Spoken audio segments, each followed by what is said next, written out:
Now, you're a rarity. You're one of the very few conservative Hispanic bilingual candidates running for Congress. How are you going to address the Hispanic vote? There's a lot of Hispanics in the district you're going to be running in and across the country. How are you going to address them and calm their fears of the fact that Republicans are racist? How are you going to address that so they feel more comfortable? Well, what we have been doing, we have been talking to the Hispanic neighborhoods. And we have been doing it in Spanish and English, because remember, many Hispanics actually are quite fluent in English. But I don't want anybody to think that the only thing they speak is Spanish.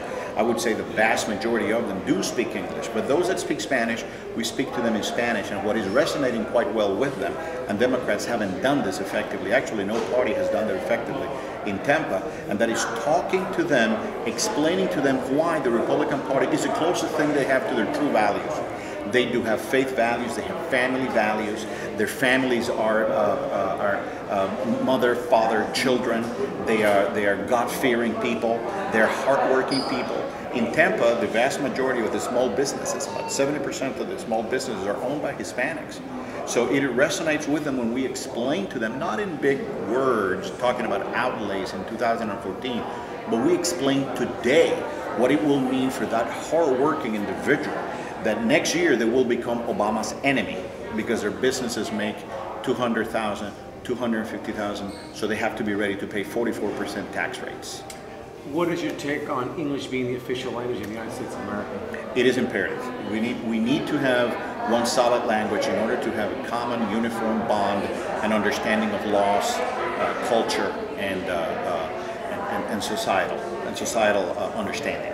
I have no issue, and I think it is a responsibility, wherever we live in the world, that we make an effort to learn the language of where we are.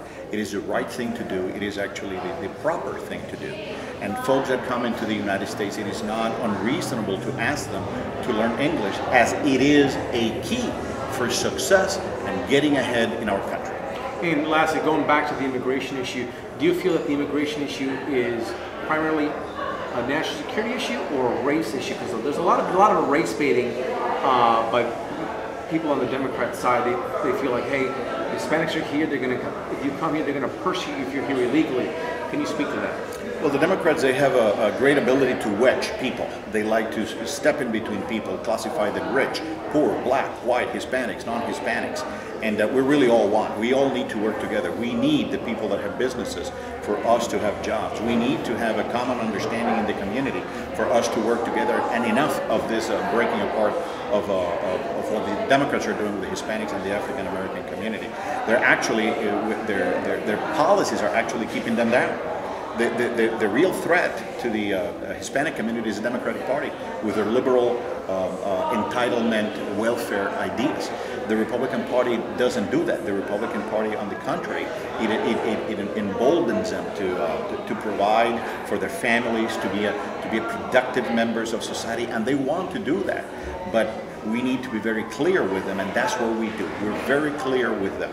And the threat, when we talk about immigration, even they understand, when we speak to them, they understand that it is a national security threat. Because when they come to this country, they also have certain fears for safety and security. That's why they come here. They want to look at the Statue of Liberty. They want to come here and join us. Many of them have fought side by side with me, and God bless them. If they become American citizens after fighting and sweating and getting Purple Hearts for my country, absolutely, they are heroes. But we need to understand and make them understand that the immigration issue is not a racial issue, it is a national security issue.